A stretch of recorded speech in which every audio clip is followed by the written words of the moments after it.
Right Suresh గారు right. Next అనే sentiment సీన్లు, కటింగ్లు, నేతల పొలిటికల్ స్టంట్లు. జూబ్లీ హిల్స్ ఉప ఎన్నిక సందర్భంగా రాజకీయ పార్టీలు వాళ్ళ స్థాయిలో వాళ్ళ విన్యాసాలను మొదలుపెట్టారు. జనరల్గా అంట్లో మొత్తం మీద జరుగుతుందంటే ఎవరు వాళ్ళ డ్రామాలు వాళ్ళు ఆడేస్తుంటారు.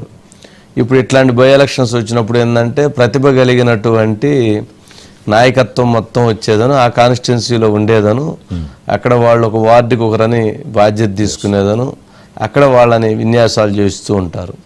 మనం సినిమాల్లో చూస్తూ ఉంటాం. ఎన్నికలప్పుడు పోయేదను పిల్లలకి ఇది చేస్తారు, అట్లు పూస్తుంటారు, తీరు పెడుతుంటారు, ఇస్త్రీలు చేస్తుంటారు. అసలు ఎవరైనా నడవలేని వాళ్ళు ఉంటే వాళ్ళని ఎత్తుకొని భుజాన్ని మీద పట్టుకొని తీసుకుపోయి కూర్చోబెడుతుంటారు. అసలు నీ బిడ్డను నేనేనమ్మా, నీ కష్టంలో నీ బాధల్లో నీకు అన్నిటికీ నేను ఉంటాను, పెద్ద కొడుకు అయి ఉంటాను, చిన్న కొడుకు అయి ఉంటాను అని చెబుతూ ఉంటారు. అన్నీ చెప్పిన ఎలక్షన్లు అయిపోయి గెలిచిన తర్వాత ఆ గెలిచిన వ్యక్తి కనపడ్డు, ఆ ఓడిపోయిన వ్యక్తి కనపడ్డు. వాళ్ళిద్దరు మళ్ళీ ఎన్నికలు వచ్చినప్పుడు మాత్రమే కనపడతారు.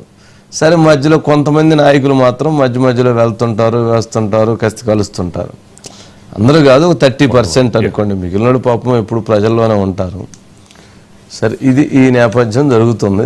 మల్లారెడ్డి గారు మల్లారెడ్డి గారు అంటే ఆయన చెయ్యకపోతే మనం ఆయన చేయలేదేందని ఫీల్ అవ్వాలి. ఆయన చేయటం అనేటువంటిది ఆయనకు ఆనవాయితీ, దాని ఏం పెద్ద ఫీల్ కావద్దు. ఒకసారి అదేదో సెలూన్లోకి వెళ్ళి బైట్స్ ఉన్నాయా? సరే అయితే శ్రీనివాస్ ఉన్నారు సార్.